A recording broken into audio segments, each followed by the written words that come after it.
Captain Jake Morrison stood on the bridge of the UE's horizon, staring at the main screen. The stars looked peaceful, but his instruments told a different story. Something was out there, and it was in trouble. "Captain, we're picking up a distress." "Signal," said Lieutenant Sam Rodriguez from his position at the weapons console. "It's not human." "The signal is coming from about 2,000 kilometers away." Jake nodded. This was what they had been waiting for during their 3-month journey to the Outer Rim. The first real contact with alien life. But this wasn't how anyone had planned it would happen. "What kind of signal?" Jake asked. "It's weak, sir. Whatever is sending it is running out of power. The ship appears to be damaged." "I'm reading life signs, but they're fading fast." Dr. Lisa Carter looked up from her science station. She was the ship's expert on alien life, even though she had never actually seen any. "Captain, if there are survivors, they might not have much time. Their ship's atmosphere is leaking into space." Jake felt his chest tighten. Somewhere out there, living beings were dying.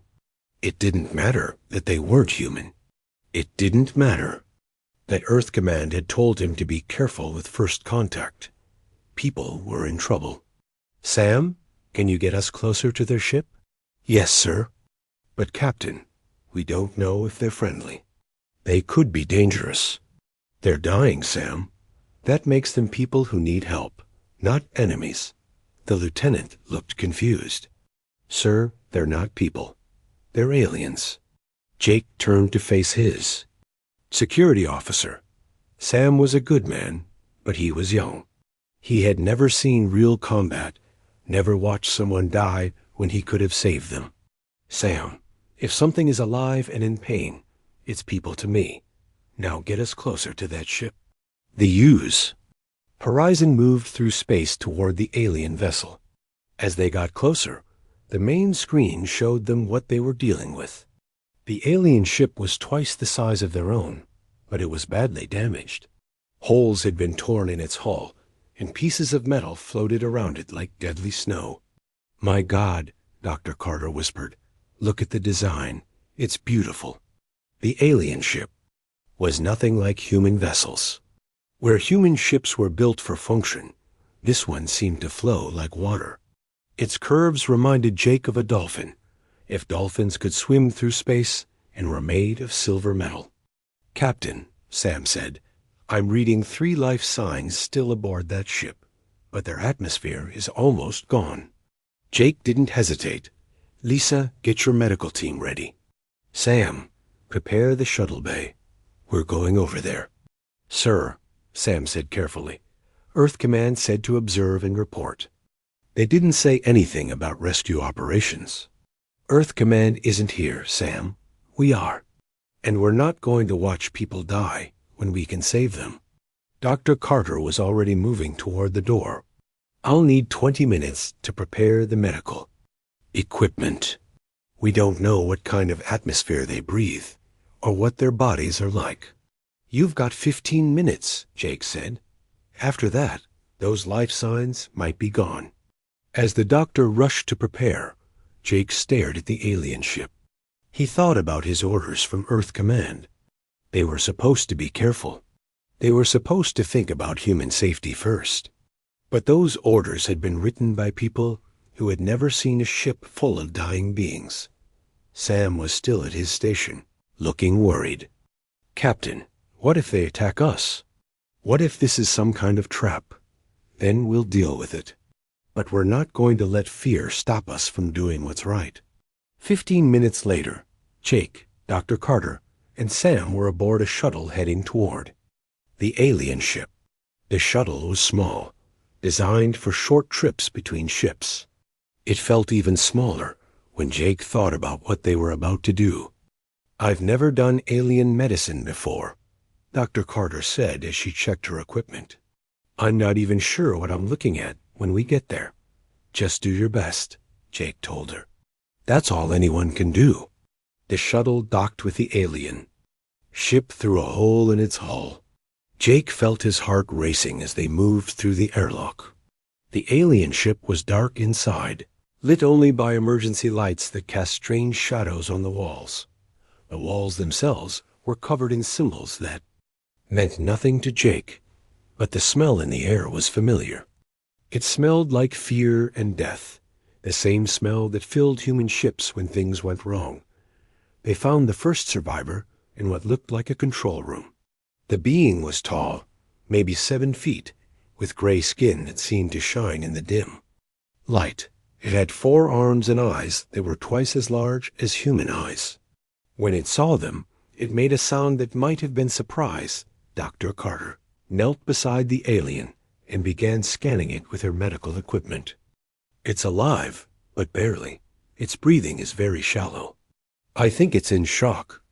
Jake looked around the room.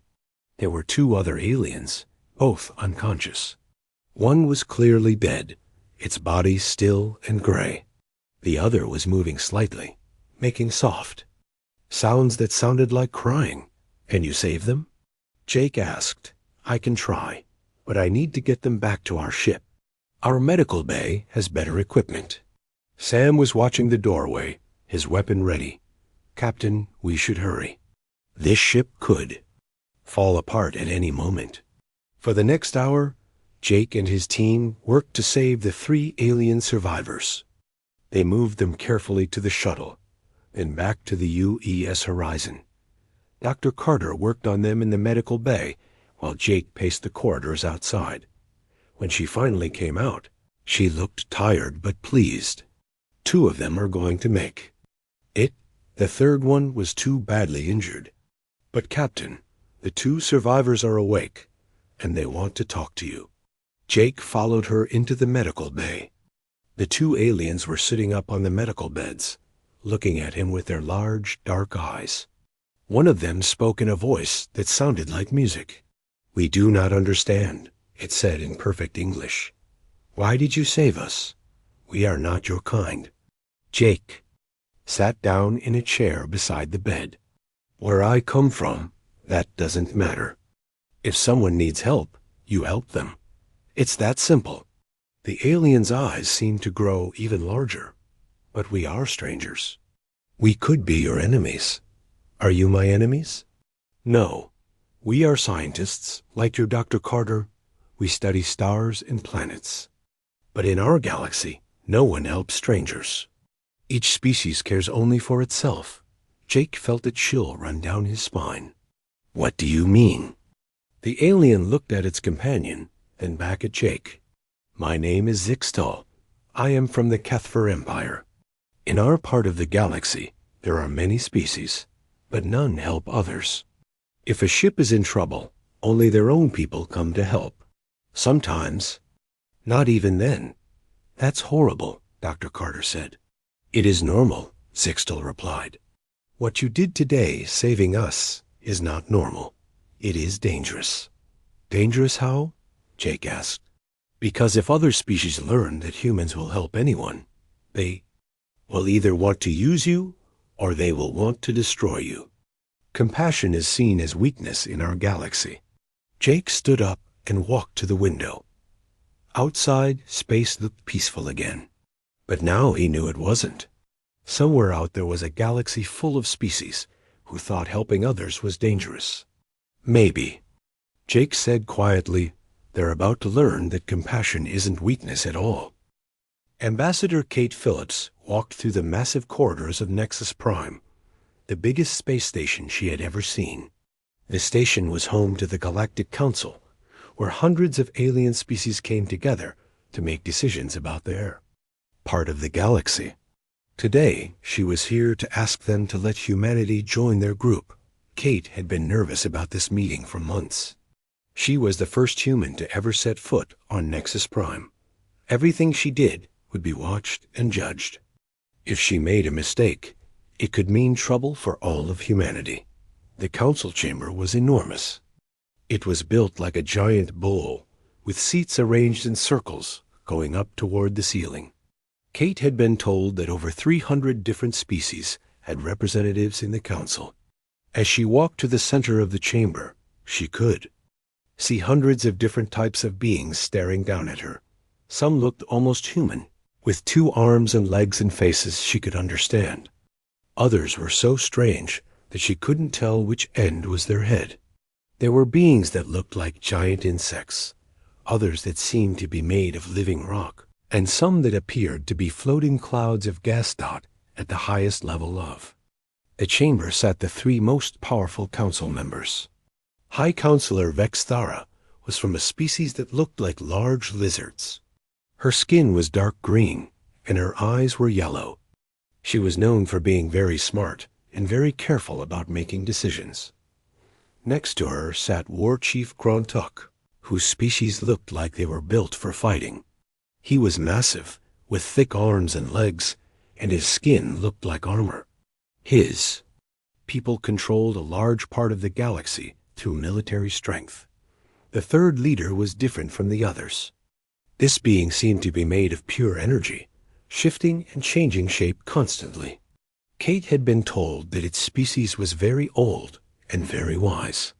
Ambassador Phillips, High Counselor Vexthara said, her voice carrying easily through the chamber. We have brought you here to discuss humanity's request to join the Galactic Council. But first, we have some questions about your species. Kate stood straight and tried to look confident. I'm ready to answer any questions you have. We have been watching your species for several months now, Vexthara continued. We have seen some very unusual behavior. Behavior that concerns us. What kind of behavior? Kate asked. War Chief Grontuk leaned forward. Your species helps other species. Not just sometimes, but all the time. Why? Kate was confused. I don't understand. Why wouldn't we help others? A murmur went through the chamber. Kate could hear hundreds of different voices speaking in languages she didn't recognize. The sound was not friendly. Let me show you. What we mean, Vexthara said.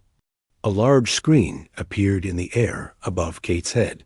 3 months ago, your ship the UES Horizon found a damaged Kethva vessel. The humans aboard that ship risked their lives to save the aliens. Why? Kate looked up at the screen, which showed images of the rescue. Because they needed help. It's what anyone would do. No, Vexthara said firmly. It is what no one else would do. In our galaxy, species help only their own kind. Sometimes, not even then. More images appeared on the screen. Kate saw human. Ships helping alien refugees find new homes. She saw human doctors treating alien patients. She saw human soldiers protecting alien civilians during wars. Your species has done this over and over, War Chief Grontuk said. You risk human lives for non-humans. You give human resources to aliens. You fight battles that are not yours. This is not normal. Kate felt her heart racing. Are you saying it's wrong to help others? We are saying it is dangerous. The energy being spoke for the first time. Its voice sounded like wind through trees. When a species helps everyone, it changes the balance of power. Other species begin to expect help. They become dependent. This creates instability. But surely helping others is good, Kate said. Doesn't it make the galaxy a better place? It makes the galaxy unpredictable, Vexthara replied. For thousands of years, the Council has maintained peace through clear rules.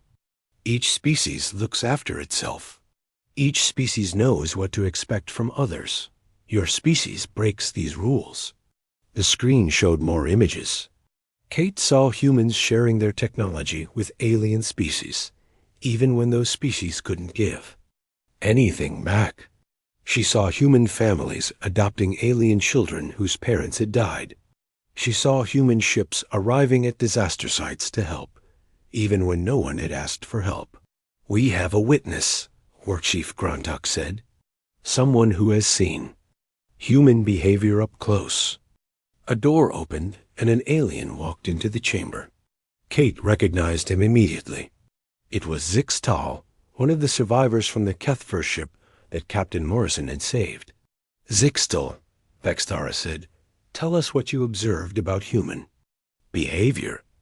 Zixtel looked at Kate, then at the council members. The humans saved my life and the life of my companion. They risked their own lives to help us, even though we were strangers. And how did this make you feel? Vexthara asked. Confused, Zixtal admitted. In my culture, we would never do such a thing. We would never risk our lives for aliens. But the humans did it without hesitation. Did they ask for anything in return? War Chief Grontuk asked. Nothing. They gave us medical care, food, and passage back to our territory. They asked for nothing but our friendship. Kate felt proud as she listened to Zixtal's words. But she could see that the council members were not pleased. This is exactly what concerns us, Vexthara said. Your species is too generous, too willing to help. This makes you unpredictable. How does helping others make us unpredictable? Kate asked. Because we cannot understand your motivations, the energy being replied. When a species acts only for its own benefit, we can predict what it will do. But when a species helps everyone, we cannot guess what it will do next. War Chief Grontuk stood up. There is another concern. Your species is new to the galaxy.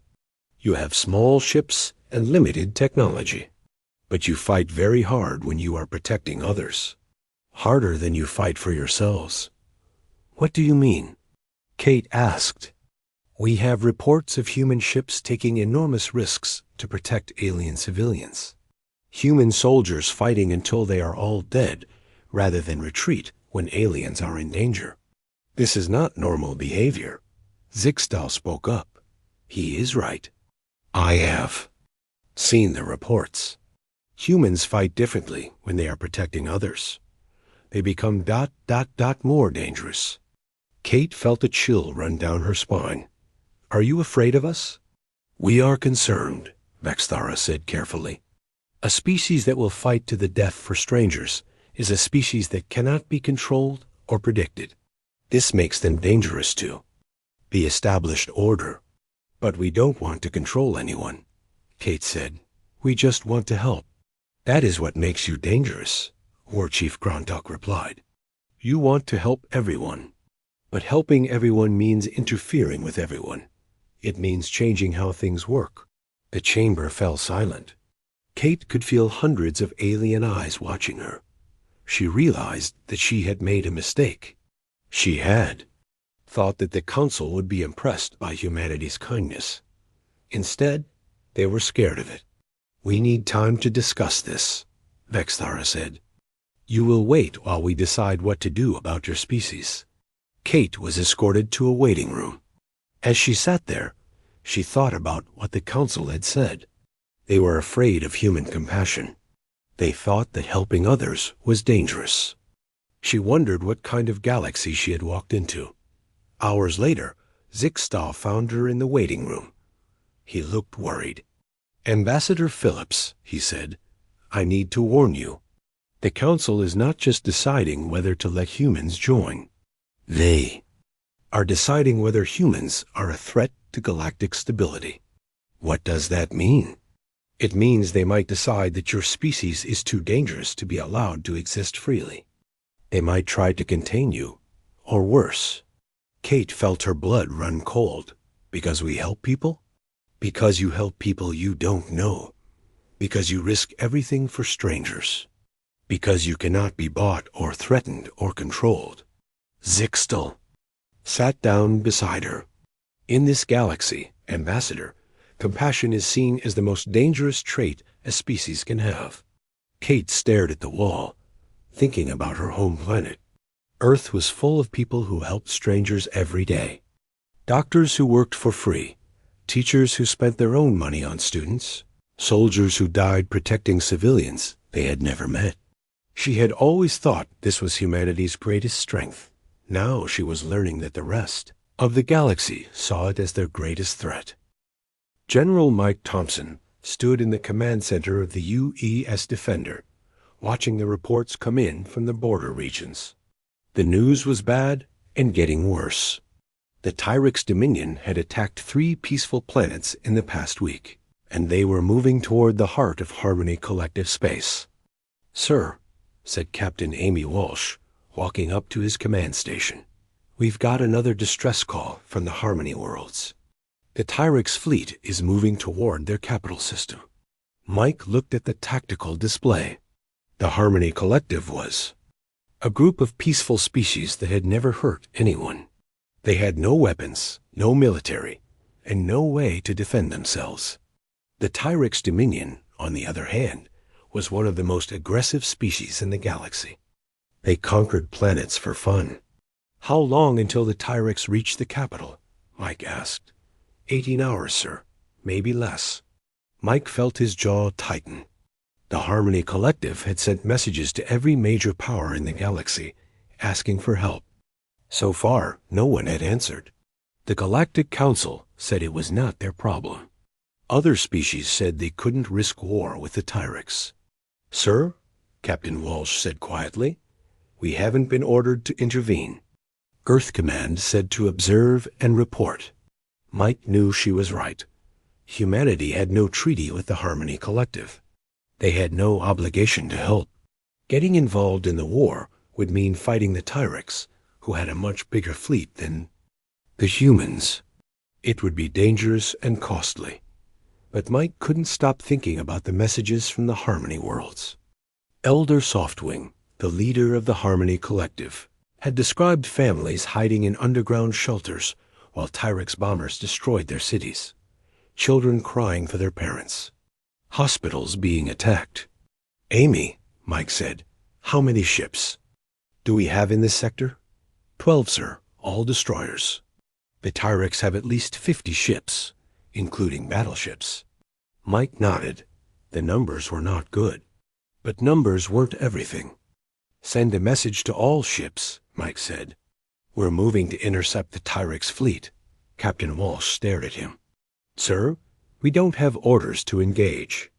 If we attack the Tyrix, we'll be starting a war." "The Tyrix already started a war," Mike replied. "They're just picking on people who can't fight back." "But sir, this isn't our fight. The Harmony Collective isn't part of the Human Alliance." Mike turned to face his captain. Amy was a good officer, but she was thinking like a politician. "Amy, when you see a bully beating up a kid, do you walk away because the kid isn't your brother?" "No, sir, but this is different. These are alien species. We have to think about human interests first." "Human interests?" Mike asked. "What do you think human interests are?" Amy looked confused. "Protecting human territory, keeping human colonies safe, making sure humanity survives." "You're wrong," Mike said. "Human interests are much bigger than that. We're humans because we care about others. If we stop caring about others, we stop being human." Mike walked to the communication station. "Get me a channel to all ships in the fleet." A moment later, his voice was being broadcast to every human ship in the sector. "This is General Thompson. We have received reports that the Tyrix Dominion is attacking peaceful worlds in the Harmony Collective. These people have no weapons and no way to defend themselves. They are being slaughtered." Mike paused, thinking about his next words. "I know we don't have orders to help. I know this isn't technically our fight. But I'm asking each of you to think about why you joined the fleet. Did you join to explore space? To protect humanity? Or did you join because you wanted to make a difference?" He could see his bridge crew listening carefully. Captain Walsh was staring at him with wide eyes. "The Harmony Collective are good people," Mike continued. "They've never hurt anyone. They spend their time studying art and music and philosophy. And right now, they're being killed by bullies who enjoy causing pain." Mike took a deep breath. "I'm ordering the fleet to move to Harmony space. We're going to stop the Tyrix. Anyone who doesn't want to follow this order can turn back now. I won't hold it against you." He waited for a response. For a long moment, there was only silence. Then Captain Walsh stepped forward. "Sir, the U-East Defender is with you." One by one, the other ships in the fleet checked in. Not a single captain. Turned back. 6 hours later, the human fleet dropped out of hyperspace at the edge of the Harmony capital system. The Tyrix fleet was already there, bombing the planet's surface. Mike could see the explosions from space. "Sir," the communications officer said, "we're being hailed by the Tyrix fleet." Put them on screen. A massive alien appeared on the main screen. Overlord Crux was 8 feet tall, with thick armor-like skin and eyes that glowed red. His species had evolved from predators, and it showed. "Human fleet," Crux said in a voice like grinding metal, "you have entered Tyrix space. Leave now or be destroyed." "This isn't Tyrix space," Mike replied. "This is Harmony space. And you're not welcome here." Crux laughed, a sound like rocks falling down a mountain. "Harmony space belongs to whoever can take it. The Harmony species are weak. They deserve to be conquered." "Nobody deserves to be conquered," Mike said. "How touching," Crux replied. "The humans want to play hero. But you are outnumbered 4-1. Your ships are smaller than ours. You will lose." "Maybe," Mike said. "But we're going to try anyway." Crux's expression changed. He looked confused. "Why?" "The Harmony species are not your allies. They have nothing to offer you. Why would you die for them?" Mike thought about the question. It was the same question that Captain Walsh had asked, and the same question that the Galactic Council had worried about. Why would humans fight for strangers? "Because it's the right thing to do," Mike said simply. Crux stared at him for a long moment. "You are either very brave or very stupid." "Probably both," Mike replied. "But we're still going to stop you." The battle that followed was unlike anything the galaxy had ever seen. The human ships were smaller and fewer, but they fought with a ferocity that shocked everyone watching. Captain Walsh led her squadron directly into the heart of the Tyrix. Formation, taking enormous risks to protect the evacuation ships carrying Harmony civilians. The U's Defender took hit after hit, but Captain Walsh never retreated. When her weapons were damaged, she used her ship as a shield to protect a hospital ship full of wounded Harmony children. When her engines were hit, she kept fighting with maneuvering thrusters. Other human ships followed her example. The U's Courage rammed a Tyrix battleship to stop it from bombing a refugee camp. The U.E.'s Honor fought until all its weapons were destroyed, then used its remaining power to jam Tyrix communications. The Tyrix had never seen anything like it.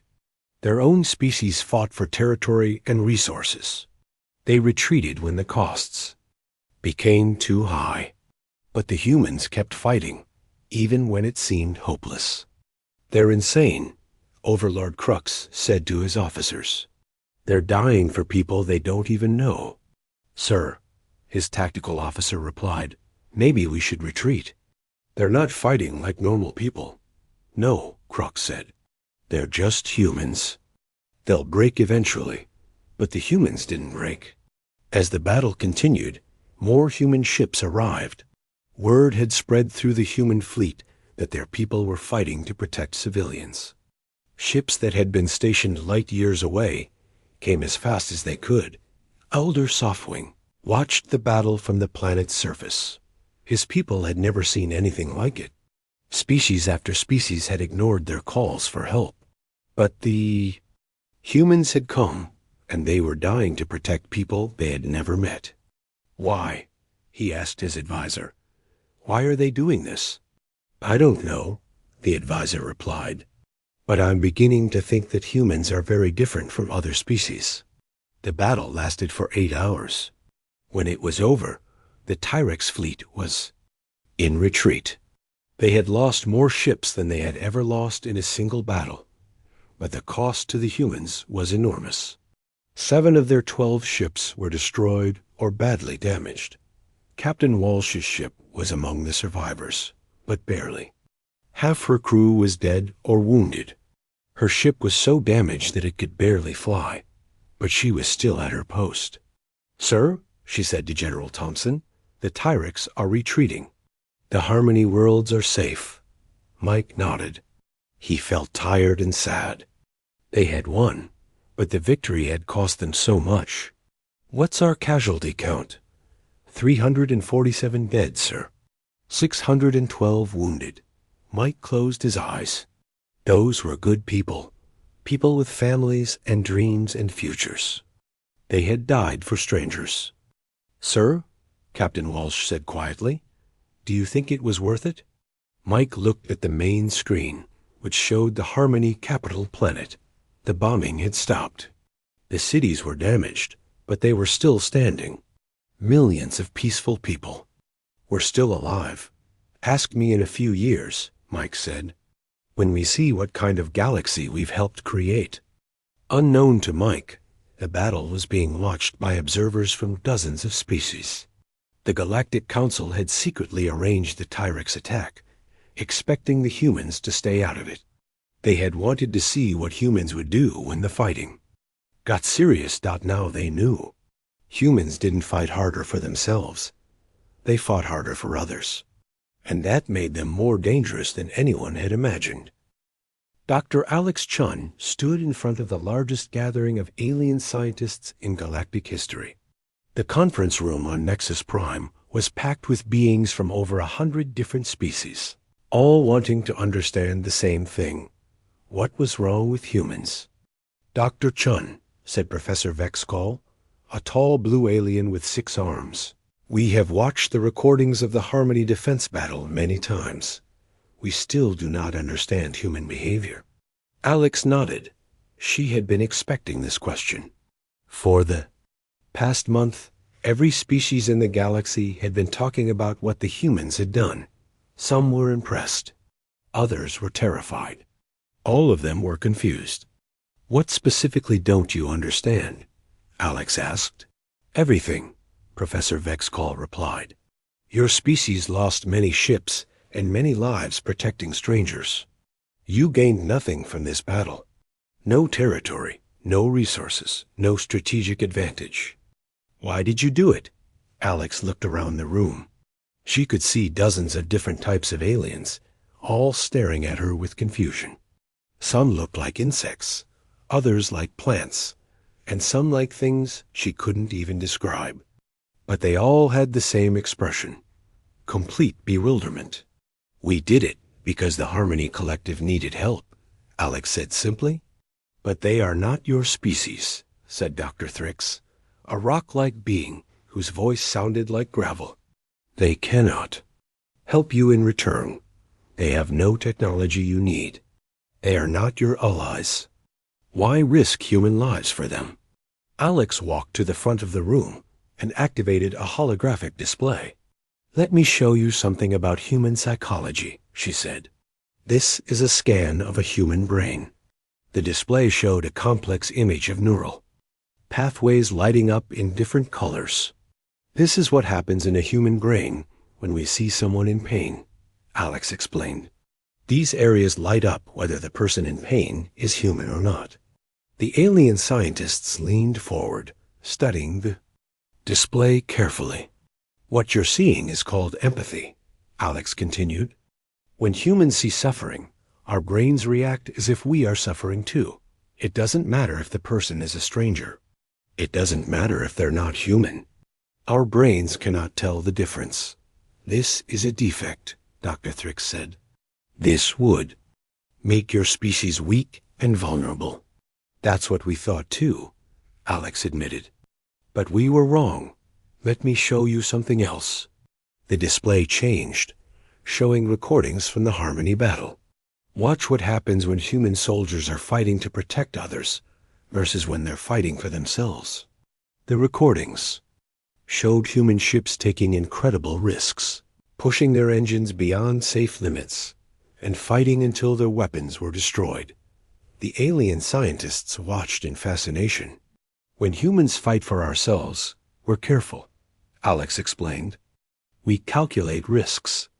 We retreat when the costs become too high. But when we fight to protect others, especially innocent people, we become completely different. Different how? Professor Vexcall asked. We become relentless. We stop caring about our own safety.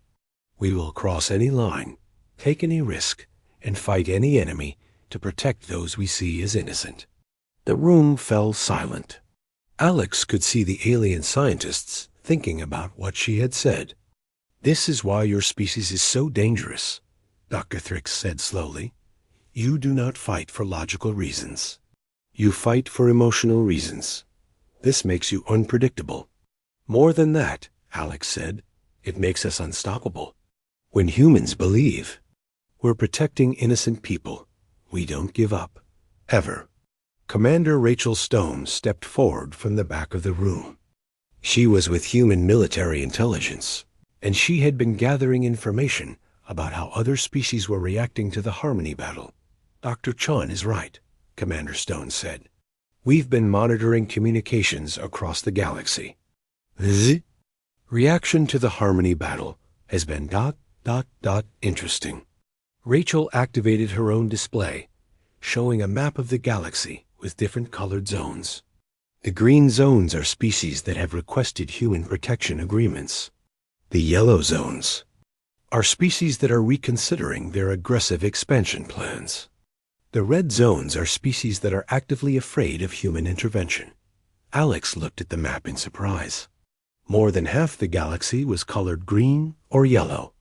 The Kree Empire was planning to invade the Peaceful Coalition next month, Rachel continued. They've canceled those plans. When asked why, their leaders said they were afraid humans would intervene. The warlike clans have stopped raiding civilian ships in the Outer Rim, Rachel added. They said they don't want to risk bringing human attention to their activities. Professor Vexcall was studying the map carefully. This is remarkable. These species are changing their behavior because they fear human compassion. Not the compassion itself, Rachel said. They fear what humans will do because of our compassion. They've realized that humans will fight harder for strangers than most species fight for themselves. Dr. Thrix made a sound like grinding stone. This is illogical. Your species has small fleets and limited resources. Why would powerful species be afraid of you? Because power isn't just about numbers, Alex said. It's about motivation. A small force that fights to the death is more dangerous than a large force that retreats when things get difficult. Rachel pulled up another display. We've identified 17 different species that have approached their neighbors about forming defensive alliances. Not against humans, but hoping to get human protection.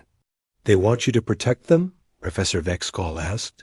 They want to be the kind of people humans protect, Rachel clarified. They've seen what happens when humans think you're innocent and need help.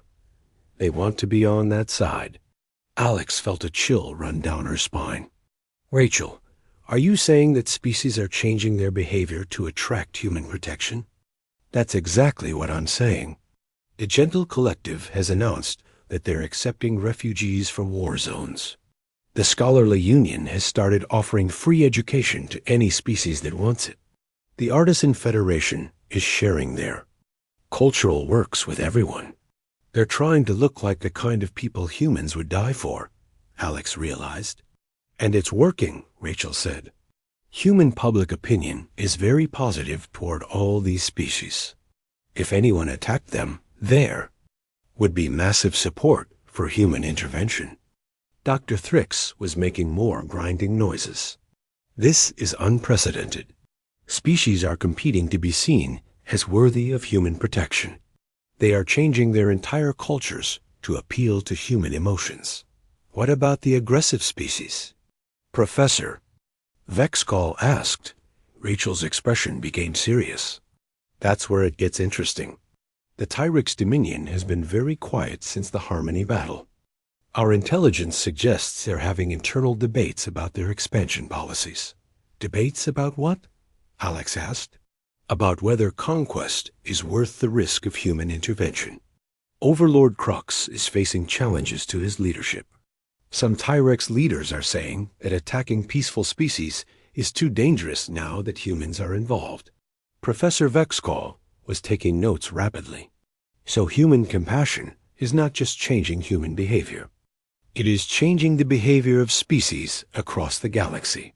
That's correct, Rachel said. But there's more. We've detected at least 12 species that are actively trying to hide their aggressive activities from human observation. They're moving their military operations to sectors where humans are less likely to patrol. They're afraid of being seen as bullies, Alex realized. Exactly. And the species that can't hide their activities are finding other solutions. The predator clans have started asking for permission before entering other species' territory. The raider fleets are offering to pay for resources instead of just taking them. Dr. Thrix made a sound like an avalanche. This is incredible. Human emotions are reshaping galactic politics. It gets better, Rachel continued. 3 major conflicts have ended in the past month. Not through military victory, but because the aggressive species were afraid that continued fighting would attract human attention. Alex stared at the displays showing the changing galaxy. We're not even trying to do this. We're just being ourselves. That's what makes it so powerful, Rachel said. Other species have tried to control galactic behavior through threats and military force. But humans are changing behavior through the simple act of caring about suffering. Professor Vexcall put down his notes. Dr. Chun, I need to ask you something important. Are humans aware of this effect they're having? Alex thought about the question. Most humans don't think about it strategically. We see suffering and we want to stop it. We don't calculate the political effects. But some humans must understand the power of this, Dr. Thrix said. Some do, Rachel admitted, but even they don't see it as a weapon. They see it as a responsibility. A responsibility to do what? Professor Vexcall asked. To protect those who can't protect themselves, Alex sighed. To stop bullies. To help those who need help. It's not complicated. The room fell silent again. Alex could see the alien scientists trying to process what they had learned. Finally, Professor Vexcall spoke. Dr. Chun, I have studied hundreds of species across the galaxy. I have never seen anything like this. Most species become more aggressive as they gain power, but humans seem to become more protective. That's because our power comes from our compassion, Alex said.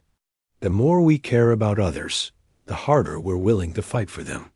Dr. Thrix made a grinding sound that might have been laughter. This is the most dangerous weapon in the ASEAN. President Maria Santos stood at the window of her office, looking out at the lights of New Geneva. 6 months had passed since the Harmony battle, and the world had changed in ways no one could have predicted. Her assistant had just brought her the latest reports from across the galaxy, and the numbers were almost impossible to believe. Madam President, said her chief of staff, walking into the office, Ambassador Phillips is here for the briefing. Maria turned from the window. Send her in. Ambassador Kate Phillips entered the office, carrying a thick folder of documents. She looked tired but pleased. The past 6 months had been the busiest of her career. Kate, Maria said, I just finished reading your report. Is it really true that 47 species have requested human protection agreements? Kate sat down and opened her folder. 49 now, actually. The Gentle Collective and the Peaceful Alliance both submitted requests this morning. Maria shook her head in amazement. 6 months ago, the Galactic Council was debating whether humans were too dangerous to be allowed in the galaxy. Now half the galaxy wants our protection. It's more than that, Kate said. The requests aren't just for military protection. They want cultural exchange programs, educational partnerships, and economic cooperation. They want to be part of whatever humans are building. And what are we building? Maria asked. Kate smiled. Something that's never existed before. A galactic community based on mutual protection instead of mutual exploitation. Maria walked to her desk and picked up another report. What about the aggressive species? The ones who used to cause all the trouble? That's the interesting part, Kate said. Most of them are changing their behavior. The Tyrix Dominion announced last week that they're ending their expansion campaigns. The Predator clans have signed a non-aggression pact with their neighbors. The Raider fleets are applying to join the Galactic Trade Commission. Why the sudden change? Kate pulled out a tablet and showed Maria a galactic map. Because being seen as a bully is now the most dangerous thing a species can do. Everyone knows that if humans think you're picking on innocent people, we'll come for you. Maria studied the map. Green zones showed species under human protection. Yellow zones showed species that had reformed their behavior. Red zones showed species that were still considered aggressive. The red zones were getting smaller every week. It's not just fear, Kate continued. It's also opportunity. The species under human protection are thriving. They're sharing technology, culture, and resources. They're becoming more prosperous than they've ever been. And the species that refuse to change? They're becoming isolated, Kate said. Their neighbors don't want to associate with them. Their trade partners are cutting ties. Being aggressive used to be profitable. Now it's a liability. Maria's secretary knocked on the door. Madam President, Zixtal is here for his appointment. Send him in, Maria said. Zixtal entered the office, looking much healthier than he had 6 months ago. The Kethver had become one of humanity's closest allies, and Zixtal had become the unofficial ambassador between humans and the reformed species. President Santos, Zixtal said, I bring greetings from the Kethver Empire and the Allied Peaceful Species Coalition. How is the coalition doing? Maria asked. Better than anyone expected, Zixtal replied. We now have 63 member species, all committed to peaceful cooperation. Trade between member species has increased by 400%. Scientific collaboration has led to breakthrough discoveries that benefit everyone. Kate looked impressed. 63 members? That's more than the old Galactic Council had. The old council was based on fear and competition, Zixtal said. Species joined because they had to, not because they wanted to. Our coalition is different. Species join because they want to be part of something better. Maria sat down at her desk. Zixtal, when you first met humans, you said our compassion was dangerous. Do you still think that's true? Zixtal was quiet for a moment. Yes, I do, but not in the way I originally thought. What do you mean? I thought human compassion was dangerous because it would make you vulnerable to exploitation. I thought other species would take advantage of your kindness. And now? Now I understand human compassion is dangerous to those who would harm others. You've made being a bully the most dangerous profession in the galaxy. Kate pulled up another document. The statistics support that. Violent conflicts between species have decreased by 80% since the Harmony battle. Piracy is down 90%. Slave trading has almost completely stopped. Why? Maria asked. Because everyone knows that if humans find out about it, will shut it down, Zixtal said. And humans are very good at finding out about suffering. Maria thought about this. We're not trying to be the galaxy's police force. I know, Zixtal said. That's what makes it work. If humans were trying to control the galaxy, other species would resist. But humans are just trying to help people. It's hard to argue against that. Kate's tablet chimed with an incoming message. Madam President, we have a situation developing in the Outer Rim. The savage clans are threatening to attack the Scholarly Union. Maria felt her stomach tighten.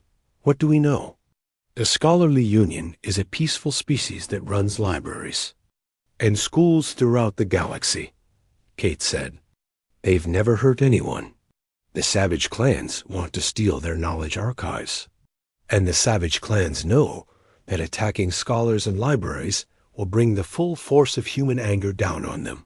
Zixtal added. Maria stood up. Kate, contact Admiral Thompson. Tell him to prepare the fleet for possible deployment. Yes, ma'am. Zixtal looked troubled.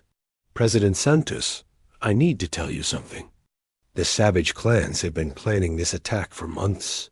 They know humans will respond. They're counting on it. What do you mean? They want to be defeated by humans. They want to be seen as victims of human aggression. They think it will turn other species against humanity. Maria felt a chill. Are they right? Will other species see us as aggressors if we stop the attack? No, Zixtal said firmly. Everyone knows the savage clans are bullies. If humans stop them from attacking, scholars, the galaxy will cheer. Kate looked up from her tablet. I'm getting reports that 12 species have already offered to help us defend the Scholarly Union. They don't want to see libraries destroyed. This is what I mean, Zixtal said. Human compassion has changed the galaxy. Species that used to ignore each other's problems are now willing to fight together to protect innocent people. Maria walked back to the window. 6 months ago, we were worried about fitting into galactic society. Now we're reshaping it. Not reshaping, Zixtal corrected. Healing. The galaxy has been sick for a long time. Species fighting each other. The strong preying on the weak. Everyone afraid of everyone else. Humans are the medicine. Kate received another message. Madam President, the savage clans have just announced they're canceling their attack on the Scholarly Union. Why? Because 17 species have formed a defensive alliance to protect them. The savage clans are outnumbered 20-1. Maria felt a wave of relief. So we don't have to fight? No, Kate said. But this is even better. The galaxy is learning to protect itself using human principles. Zixtal made a sound that might have been laughter.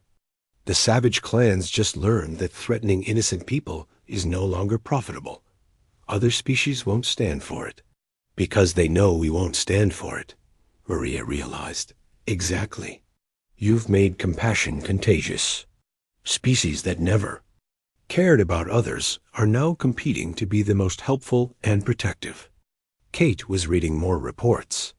The Artisan Federation is offering free cultural education to any species that wants it. The Merchant Guild is providing interest-free loans to poor planets. The warrior clans are offering to protect trade routes for free. They're all trying to be the kind of people humans would approve of. Zixtal said. Maria sat down, feeling overwhelmed. We never intended any of this. We just wanted to help people. That's what makes it so powerful, Zixtal said. If humans were trying to control the galaxy, we would resist. But humans are just trying to help. How do you resist help? Kate closed her folder. Madam President, I have a question. What happens now? We've accidentally created a new type of galactic civilization. What do we do with it? Maria thought about the question. We keep being ourselves. We keep helping people who need help. We keep standing up to bullies. We keep caring about others. And if that makes us the most powerful species in the galaxy? Zixtal asked. Then we'll use that power to protect those who can't protect themselves, Maria said. It's what humans do. Zixtal was quiet for a long moment. President Santos, when I first met your people, I thought you were naive. I thought your compassion would get you killed. And now? Now I understand that human compassion is the most dangerous force in the galaxy. Dangerous to those who would harm others. You've made kindness into a weapon. Maria looked out the window again. Not a weapon, a shield. We're not trying to hurt anyone. We're trying to protect everyone. That's what makes you so dangerous. Zixtal said, You fight harder for others than most species fight for themselves. You care more about strangers than most people care about their own families. Kate stood up to leave. I should get back to work. 49 species are waiting for protection agreements and 3 more sub.